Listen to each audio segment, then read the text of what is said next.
Hey, live from Texas. It's Thursday night-ish, 5 o'clock? 5 o'clock.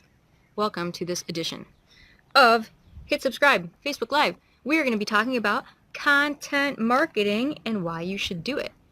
I'm going to go ahead and say Eric is a good person to start off on this one. He's kind of the content marketing in residence expert. So the question is, why is content marketing important, right? Yeah, well, let me double check. Yes, that's the question.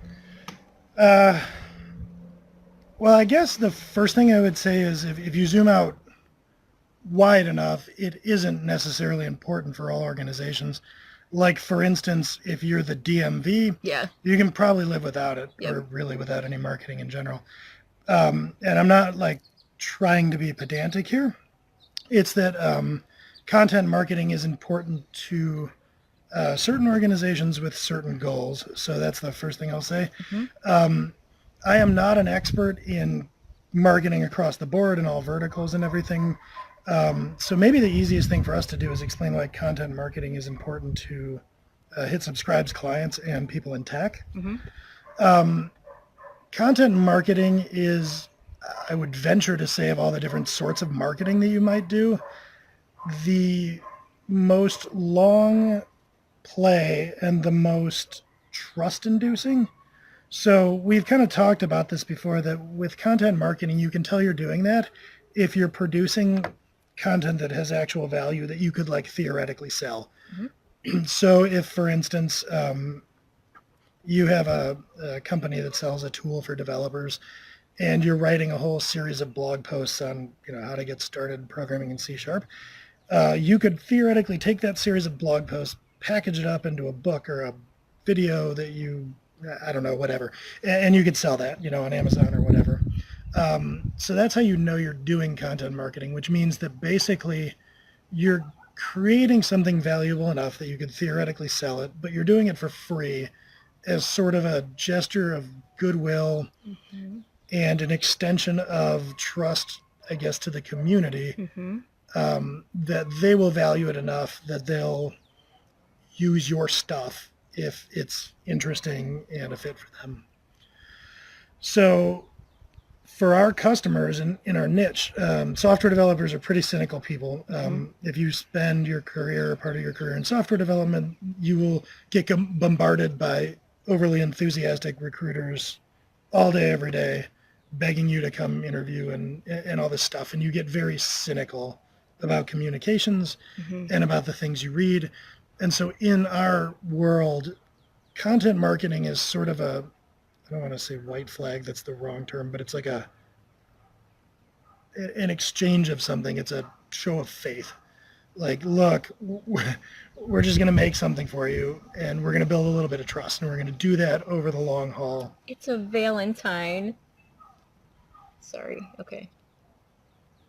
Go ahead. I feel like I don't even know what to say about that. So it's important to our customers in our vertical because a lot of them are, I'll call it cynical or call it judicious or whatever. So you have to kind of be out there demonstrating that you have something of value to offer. Mm-hmm. And you can't ask for money first. And often it's even hard in our industry to ask for anything. So like one of the forms of content marketing you'll see is, maybe you put together that intro to C# thing and you're like, hey, if you just give us your email address, you can have this. That's even a little much in our industry. Mm-hmm. And that's kind of a tried and true content marketing practice. So like really, it's important for these customers to give away a lot and to ask for little in return and just kind of operate on faith that later it will come back. So I think that's one of the biggest things. Is there anything you want to interject here before I kind of plow on? I don't know. I was thinking about how the way I would kind of describe this is like I'd imagine a reader reading a piece of content marketing, and you're doing it right if throughout the person reading it, if they're asking, what's your angle? What are you going to try to make me do here? And the answer is nothing. that's a good sign that you're giving away free value. I don't think there's like necessarily anything wrong with every once in a while talking about downloading your product and what your product does and, you know, maybe asking for an email address or something. But like for the most part, you can imagine people reading things and going like, imagine someone cynical reading it and being like, what's your deal? What are you after from me? And if you enough times say, I'm not after anything, I want to help, I think like that people's feeling towards you, you know, it's almost like every time you ask them to do something, you chip away a little bit at like the trust that you could have with them. And so the more you give away, the more the person is feeling really attached to your brand, you know, excited to hear what you want to say, and you've built up a potentially very loyal customer once they have a need for your product. Yeah. No? Yeah? No, but yeah, I mean, yeah. Okay. Another place where content marketing tends to be important, and this happens a lot in the software world, is when your product solves a problem that people don't yet know they have. So I'm going to go out on a limb here and try to relate this to something that's not software specific, but imagine, what was that thing I got you once, the Snuggie? Oh, the Snuggie. It was leopard print. And so it's like, I don't know if anybody remember, it's like made for TV stuff, but it's this thing that's like a combination of a jacket and a blanket or something. You put the blanket over you, and then it's got armholes, so you can have your arms covered. Oh, yeah, so you're, you know, watching movies when it's cold. And good stuff. But that's not a thing that anybody in the world was like, you know, I wish I had a blanket with armholes. Like, it's not, there's no product awareness there. So content marketing can be really useful for raising awareness. If I were going to do content marketing for the Snuggie, and again, pardon me as I just come up with stuff off the cuff, but I might start writing blog posts about, you know, isn't it a bummer when you're cold and watching a movie when, you know, your heat's not working that well or something. And then it's like, you know, X tips to warm up during a movie. And if you wanted, you could make like 8, hey, we have this thing that's called the Snuggie, try that. Or you could leave that off altogether. But what you're doing is you're kind of raising awareness of not even just the specific problem, but sort of like ancillary problems. So you're providing value to people to introduce them to a different concept or a new way of thinking, versus just to kind of come out and say, hey, I built this thing, and if you have X problem, you should buy it. Because people are often, especially when they don't know about having a problem, they're not really like looking to buy a product. So I think that's an important angle for content marketing.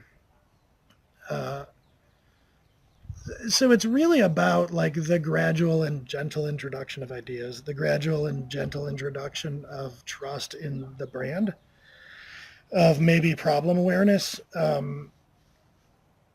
I would also say, although I'd be careful with this one, it helps with establishing authority. This is not always the greatest first-class goal of a blog, is to try to come off as the expert in everything, but it's more to sort of come off as having knowledge in a space. So if potential buyers get used to coming to your site and thinking that you have a lot of helpful tips, they think of you as useful. And so subsequent things you come out with, they're more inclined to trust you. I like it. What else? Do you have other things? I think maybe like, is it really a collection of all of these things? But like, or can we come up with like a sentence? So if somebody just came up and said, why is content marketing important? Is there like a bottom line? I would say so. I think kind of all of this ties into, I'm trying to think of a non-jargony way to talk about your funnel. All of this ties into separating the world into likely buyers and everybody else, and helping people figure out whether they're a good fit for what you're offering. So part of that can be building trust. Part of that can be raising awareness of the problem space, and just kind of in general giving people signals like, you know, am I the kind of person that would buy a Snuggie? If I read enough articles on this blog, maybe I eventually get to understand, okay, I trust you for tips on how to keep me warm, and I see that you have this offering, so I think it's a good fit. I trust you. I'm going to buy it. So yeah, I guess the bottom line is that it's about helping to qualify over the long haul people that would be a good fit for what you're offering. Oh, I really like that. Yeah, I really like that. Okay. I do my best. Put it on the website. I will put it on the website. That's excellent.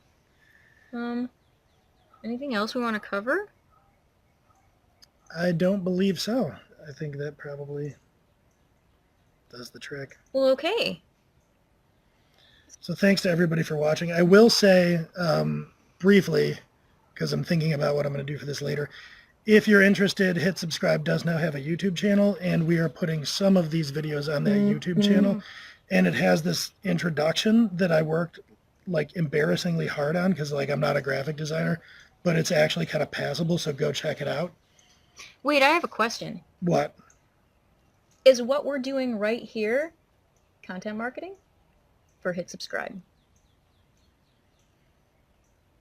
I don't know. I mean, the easy answer is yes, because we're creating content and teaching, but Hit Subscribe has an odd confluence of value propositions for its clients. So I guess I'll say probably. Yes-ish. That's more of an advanced topic, I guess. Hit Subscribe's own marketing situation. Stay tuned to hear all about that, but not today. But not today. And check out the video. And check out the video at the end. So, was that our angle? No, I mean, that was just pure vanity on my part. I did a thing and I want... Eric made a little intro with our logo. It's got smoke. It's got some music. Yeah, I'm a graphic designer now, pretty much. Yeah, so you're going to need to go check that out. So I've mastered that. Anyway. Just watch the intro and then click away. No, don't do that. That's terrible for our analytics. All right, guys, thanks for joining us. We will see you next week.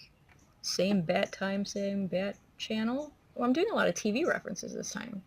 Anyway, thanks. See you soon.